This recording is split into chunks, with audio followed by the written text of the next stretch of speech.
So let's talk about Nope. This is the log line. The residents of a lonely gulch in inland California bear witness to an uncanny and chilling discovery. After random objects falling from the sky result in the death of their father, ranch-owning siblings OJ and Emerald Haywood attempt to capture video evidence of an unidentified flying object with the help of tech salesman Angel Torres and documentarian Antlers Holst. It's released July 22nd in theaters, and I really wanted to see this in theaters, and I'm bummed that I didn't go when I had the chance. I had the chance numerous times to go, and I just fucking couldn't pull the trigger. Kind of missed my shot there, but it released on streaming, or will release on streaming November 18th. My guess is that's like for free. It'll hit some streaming service for free, but I could not wait. Couldn't wait those 2 weeks, 3 weeks. I couldn't do it. And so I rented it. This is written and directed by Jordan Peele, y'all. The man, the myth, the legend. A person that I would love to follow in his footsteps.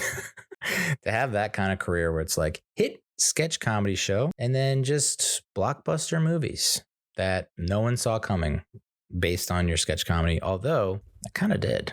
If you watch Key and Peele, they have a really good sense of cranking up the drama and the tension and the conflict in a humorous way. And I think that's what makes Jordan Peele's movies so great, is that he doesn't lose sight of the humor. Like the first reaction that they're going for in Key and Peele is like humor. Laugh comedy, but they have a great sense of like what also makes a scene fraught with tension. So I think it's like almost the reverse of that with his movies. He like goes for the tension first, but is like he doesn't forget about his comedy chops background. This old flick stars Daniel Kaluuya as OJ Haywood, Keke Palmer, who, I mean, how many awards is this chick gonna win, dude? So freaking good, as Emerald Haywood, Brandon Perea as Angel Torres, the like basically Geek Squad guy. That's essentially how I'd put it. Michael Wincott as Antlers Holst. I mean, you want to talk about a freaking perf, dude. We'll get into like his comp later because he's got a player comp, just like we had a bunch of player comps with Werewolf by Night. He's got a player comp, and it's a good one, so I don't want to spoil it. Stephen Yeun, again, I'm white, sorry. Stephen Yeun as Ricky Jupe Park. Jupe is short for Jupiter. Ren Schmidt as Amber Park, his wife. And then Keith David as Otis Haywood Sr. You might remember Keith David from They Live with Rowdy Piper in the longest fight scene known to man. I think it was like clocked in at 13 minutes. Such a great fight scene. I mean, you want to get nice and toasted, you got to play that drinking game, dude. They Live drinking game. That fight scene especially. Every punch thrown, take a shot. Dare you. Don't do that. I think he was also at the movie Men at Work. Never touch another man's fries. I mean, those two movies are seminal for people of a certain age, that age being my age. So if you are along my age, Men at Work was like on loop as a kid. Never touch another man's fries. And then They Live, dude. They Live. I mean, we pre-gamed to that nonstop. I mean, it was oddly enough, it was after I graduated college, we were pre-gaming to it. It was just like our go-to jam. I came here to chew bubblegum and kick ass, and I am all out of bubblegum. I mean, what a stupid line, but what a great line, dude. All right, so I think once the first trailer hit the airwaves there, hit the boob tube and the internets and whatnot, a lot of people, myself included, thought, okay, this is an alien invasion movie. And Nope is an acronym that stands for Not of Planet Earth. Whoa. I actually never thought that. I just figured that's such a great title, dude, because that is like definitely the first response people would have if they had a UFO that up close and personal. It was like, nope, no thank you. Throw it in reverse. Mr. Jordan Peele, he cited King Kong, Jurassic Park, Close Encounters of the Third Kind, Signs, and The Wizard of Oz as influences on the film. And he considers those films as examples of our addiction to spectacle, which is a major theme of the film, and which I would love to like get some clarity on, because if it's because he says he wrote the movie as a response to like, oh, the death of cinema, because of the pandemic, because of everyone retreating into the homes and turning to streaming services and not being willing to go to the theater anymore, and in order for a movie to get released in the theater, it has to be a spectacle. And so that's partially why he wrote it, was like, I wanted it to be a spectacle to kind of influence or motivate people to get back into the theater, which goddamn JP, it almost worked on me. Like I kept saying, I'm going to go. This is the weekend I'm going to go. I'm going to go this weekend. I'm going to go this day. That's going to happen. I'm going to do it. And then it just never happened. So I apologize. Is it too late to apologize? There's going to be some spoilers here. I guess I'll give the non-spoilery. No, dude, this is a reaction. To Nope, okay? This is a review, a recap, and a reaction. All right. A lot of the put downs, criticisms of this movie was that it felt scattered and that people couldn't follow the plot. The storylines felt all over the place. And so they lost interest because they couldn't keep up. And it was like, God damn, man. Like I feel like I had those questions, but just about everything is connected. It makes sense in the current version. Now, maybe there's a director's cut, which is weird because I don't think anyone would do that to Jordan. But I'd be curious to know if he in retrospect was like, and he'll probably say no. Are there any scenes you wish you included that maybe like made it a little bit clearer to people? But he'd be like, no, that's not the point. The point is to get the people to think. That's what he wants. He wants the thinker, not the stinker. But we were talking about connectivity before with Marvel Cinematic Universe and how I dig it. And Tarantino has kind of done it. I guess Tarantino was the universe guy before MCU. I'm going to put that out there. I think he is the first verse on this album. I love this little touch. I didn't remember seeing this in the movie, but I love this. Stephen Yeun's character Jupe has a large pair of metal scissors on his desk, which are the same scissors prominently featured in Jordan Peele's previous film, Us, which was... gives me chills. So OJ Haywood and Emerald Haywood are the two siblings, brother and sister. OJ watches his father die after random objects are falling from the sky, and apparently like a coin, a freaking quarter, goes through his eye and into his brain and kills him. My favorite. So there is some IMDb trivia that says like, well, that's great and all, but that could never happen. Like a quarter could never fall at the type of velocity that would allow it to pierce someone's through the. It's like, I guess it's urban legend. Doesn't it? Not a thing. But I mean, it's like in that moment, unless you are like Freddy Physics over there with their friggin' PhD, I think most people would be like, yeah, it seems reasonable. It drops from high enough. Yeah, I can see it. So yeah, the father dies via random quarter attack from the heavens. So they inherit the ranch, the horse ranch, and they're in the game of renting out these horses for shoots, like commercial shoots, movie shoots, TV shoots, because they're around the Hollywood area. But also they've sold a bunch to this guy played by Stephen Yeun, Ricky Jupe Park. He owns this like just a little amusement park-ish type thing. It's not anything like big time, like Six Flags or anything like that. It's very small, but like family friendly and all that good stuff. So his backstory is that he was a former child actor on a show in the 90s, sitcom in the 90s, which featured a chimpanzee that was like adopted by a family, I guess, called Gordy's House or something like that. And he was probably like, I don't know, 6 or 8 years old when this was filming.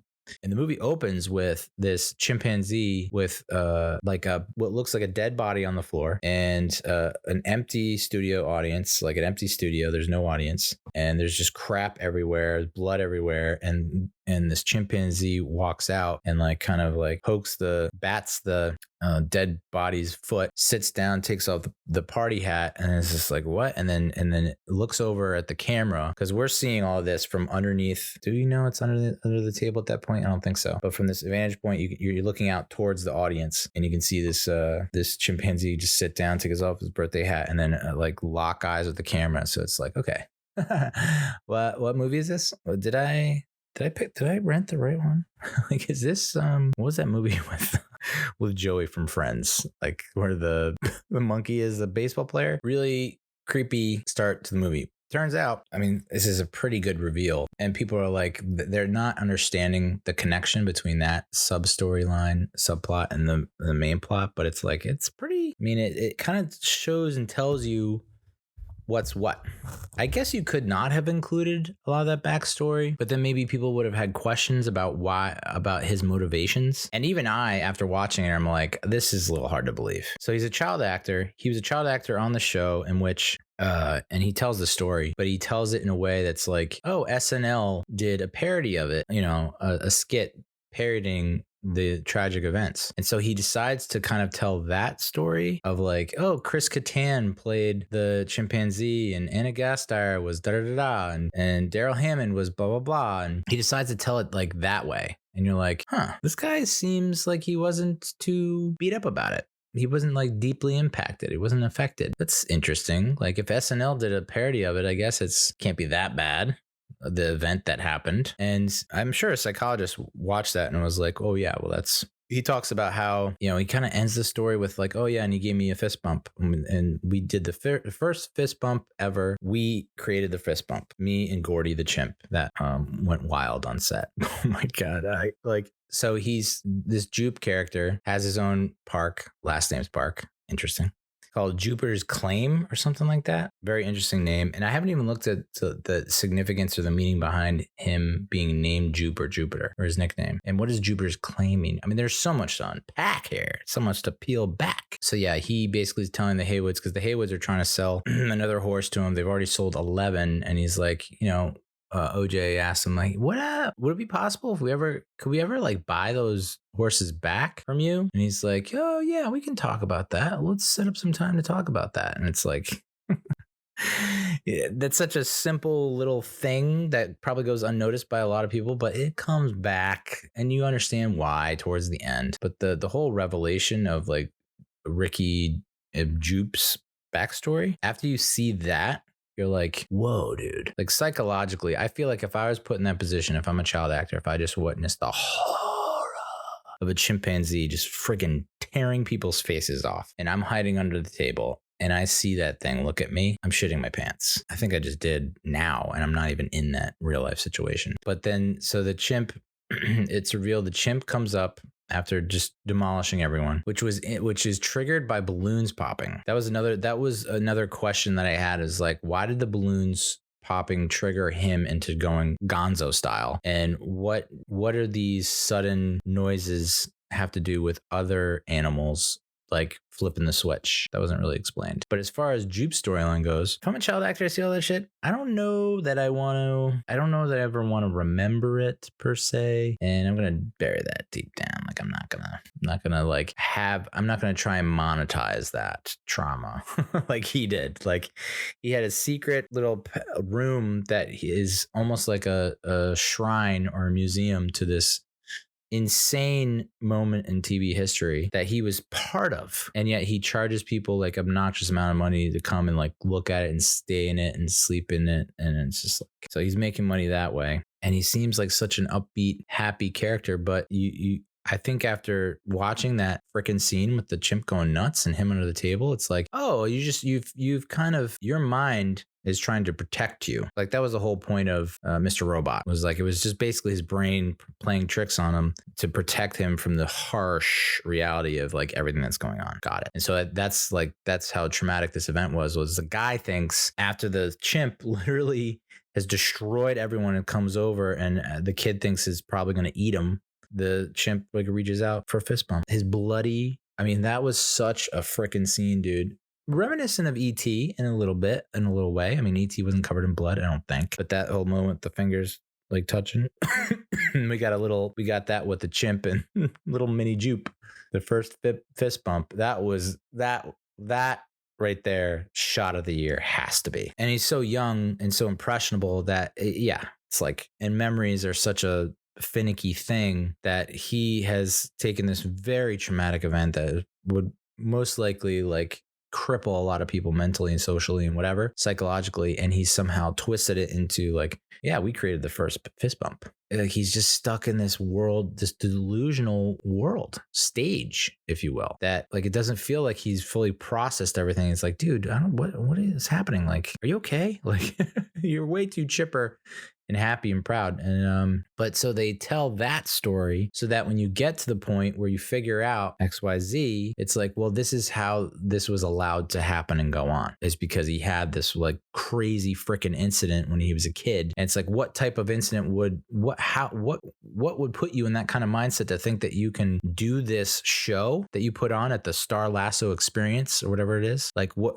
like I feel like you needed that, all the backstory to get to this point to let you, because otherwise you'd have been like, why, dude? I don't know. I guess you could have done without it. I guess you could, but it's such a freaking cool backstory. I mean, tragic, but it's not real. But yeah, the idea of spectacle really was interesting. It's like, because addiction sounds like it has a negative connotation, right? So you're thinking, oh, our addiction to spectacle. So I'm going to make a spectacle to make fun of or to chastise our addiction to spectacle. Are you just contributing to the problem, bro? So that's where I got a little pretzeled on that one. I was like, but you're saying that we're addicted to spectacle and that's a bad thing, but then you made a spectacle, and you want people to go see your spectacle, even though you're criticizing how we are addicted to the spectacle.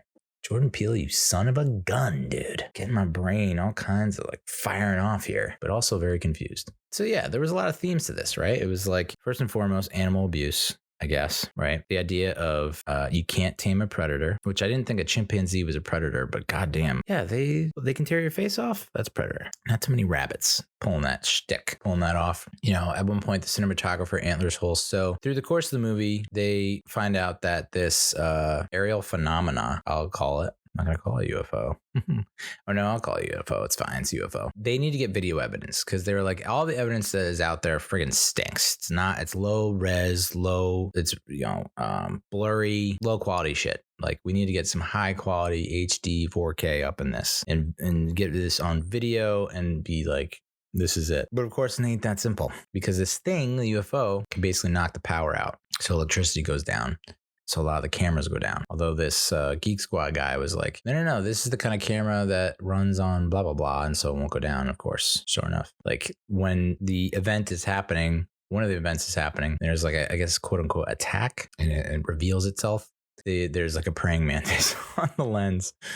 And then the other one goes out. So what they end up doing is because of, the electricity goes out a lot when this thing is around, they then hire this world-renowned cinematographer who's known for shooting on film. And so this guy, he accepts because Emerald Keke Palmer's character is like, this shot is impossible and we want you to capture the impossible. And so then he takes it because he doesn't want to get paid for it because that's like his major challenge or obstacle or whatever in the movie. But he also mentions like, when OJ talks about taming a wild animal, this guy, Antlers Holst, the cinematographer, he mumbles to ask Siegfried and Roy about that. And the story of Siegfried and Roy is pretty well known. Back in 2003, during a show, their white tiger named Manticore attacked Roy, severing his spine on his birthday, no less. Happy birthday to you. Oh, I got you a new spine.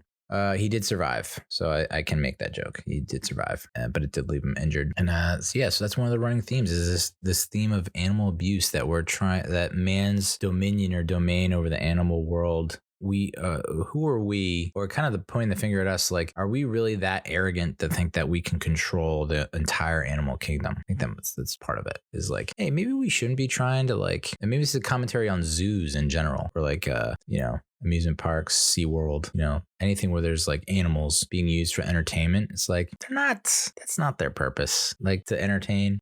Like we can entertain because we choose to go entertainment, although there's some child actors who might disagree with that.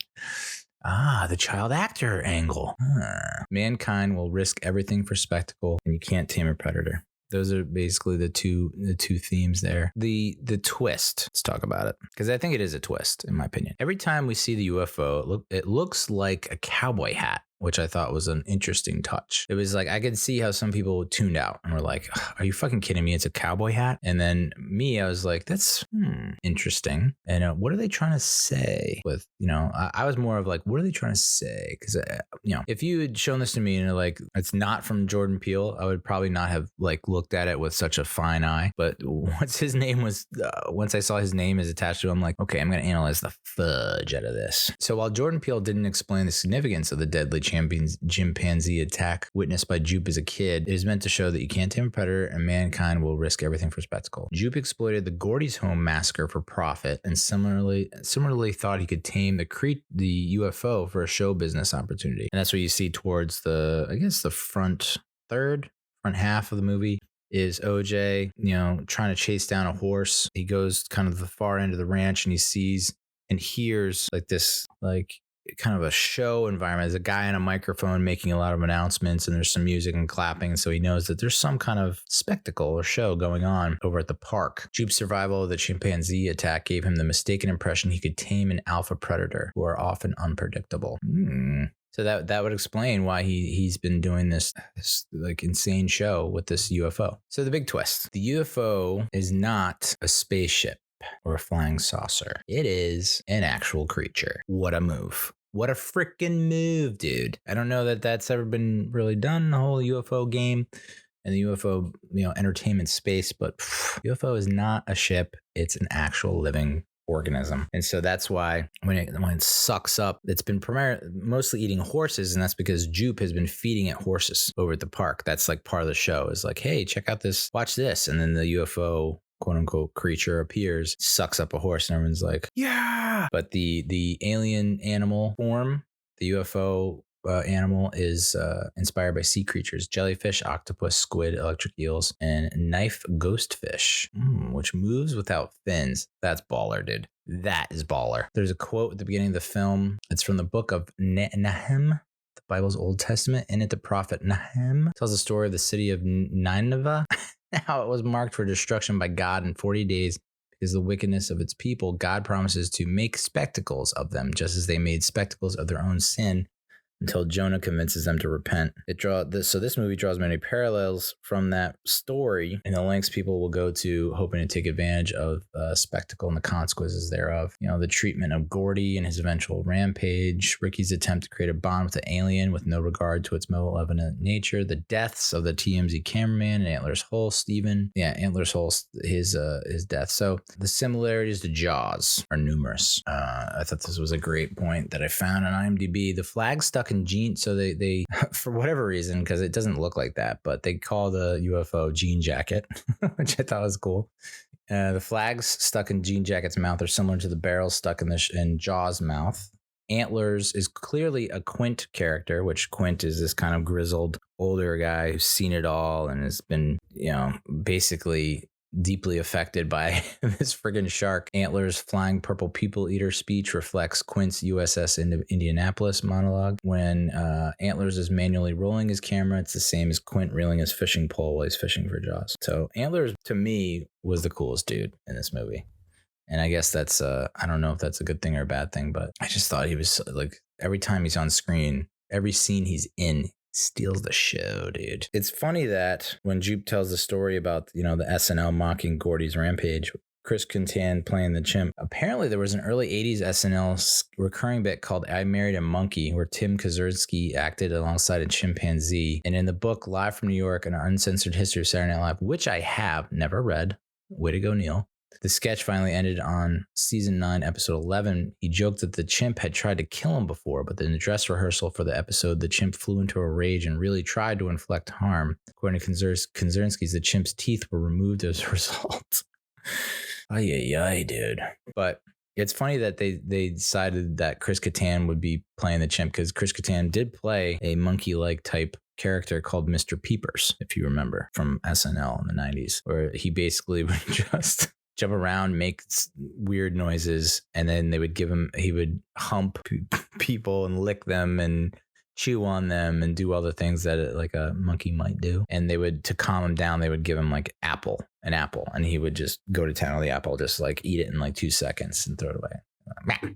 So that interesting that they made that kind of connection. The whole don't look in the eye thing, that was like a major theme. That's basically what the characters determined, with the UFO. They're like, hey, just don't look it in the eye and then it won't attack you. And there's a lot of foreshadowing in this movie, which I dig it. I love foreshadowing. In the moment, you're like, this seems like so non-important. It just seems like such a throwaway thing. And then it's like, of course, the payoff makes it that much sweeter. They did some pretty decent foreshadowing with Antlers, where anytime we see him, he's watching film of animals eating each other, and there are some shots where he's looking directly into the predator's eyes. All right. Steven Yeun's cowboy hat that he wears looks a lot like the UFO creature. Jean jacket. The logo of Star Lasso Experience features 2 horses against a backdrop of yellow rays. While the rays look like a design choice, it is actually a tip-off that the design show features horses being sucked up by a UFO. Yeah, so that's the only thing that I was trying to figure out, was the idea of like what triggered, like it felt like they were trying to make a parallel between Gordy getting triggered and losing it, and when the balloon pops, he goes on his rampage. Like, what made the UFO go on the rampage? Was it a noise? Something to that effect? What was it? Now you go back to the beginning of the movie where like the father dies and the coins are, because the coin rained down on him, and that's because this organism, what it sucks up, it can only digest, I guess, carbon-based life forms. Does that even make sense? Like humans, horses, animals, things like that. He can't consume and digest keys, coins, metal, plastic, rubber, all that stuff. The scene where they actually show the insides of the creature, like these people getting sucked into the, like, in between the grooves or whatever, the digestive tract. Ooh, that'll give you nightmares. People are like, wow, what's going on? What's going on? And then the woman looks up and it's just like a horse skeleton. It's like half digested, and then it's like, okay, now I can freak the fuck out. Like, now I'm gonna scream like I have never screamed before. I loved it. Steven Yeun based his performance of Ricky Park on Willy Wonka and Pastor Joel Osteen. I mean, yeah, maybe Willy Wonka is interesting. I think I would like to see him go a little more on the Wonka side, if you know what I mean. Walk on the Wonka side. Joel Osteen, I did get a Joel Osteen vibe from him, so I think that's spot on. 82% of critics gave it a favorable review out of 428 reviews. It had a 7.4 out of 10 average rating. The critics' consensus was that admirable for its originality and ambition, even when its reach exceeds its grasp. Nope adds Spielbergian spectacle to Jordan Peele's growing arsenal. I would say it's pretty spot on. Reach exceeds its grasp. I don't know. Did it really? I don't think so. If it did, it was like by a smidge. Danny Lee of the Financial Times, who apparently is a top critic, said, flaws in all, the beauty of Nope is being 2 things at once: art and cheap thrills, popcorn and provocation, blockbuster and brain food. The old mixed up formula that is still cinema's secret weapon. And I agree on all fronts. I mean, how many movies do you watch, or horror, suspense, thriller, action movies do you see these days where it's like you're still asking questions, a lot of questions afterwards? Like, too many questions, and it kind of ruins the experience. But there's like a handful of questions where it's like, was it or did it? Just gets the old brain working, 69% of the audience gave it a favorable review out of 5,000 plus verified ratings, with an average of 3.7 out of 5 on the scale. The audience says it may not be the movie you think you're going to get, or even the one you want, but either way, Nope leaves a strong impression as a true Jordan Peele original. Yeah, I mean, for sure, it's got his signature hallmark themes, elements, all that stuff. It's definitely Jordan Peele through and through. Not the movie you think you're going to get, or even the one you want. I guess so, because once you see this, you're like, okay, all right, like, how is this going to be a social criticism on a certain type of person? And we didn't necessarily get that. So there's still little things here and there where it's like, I see what you're doing. Mm-hmm. I got you. So I personally loved it. I would say, if I'm going to give it a review rating, I think I gave it a 7 or an 8. Closer to an 8. Well worth your time. For show. Strictly for Antlers Holst, dude. What a performance. And Keke Palmer, too. I mean, just like outstanding stuff from her, as always. As always. I think this is the first time I've ever really watched anything that she's been in. I could be wrong about that. So yeah, it's Nope.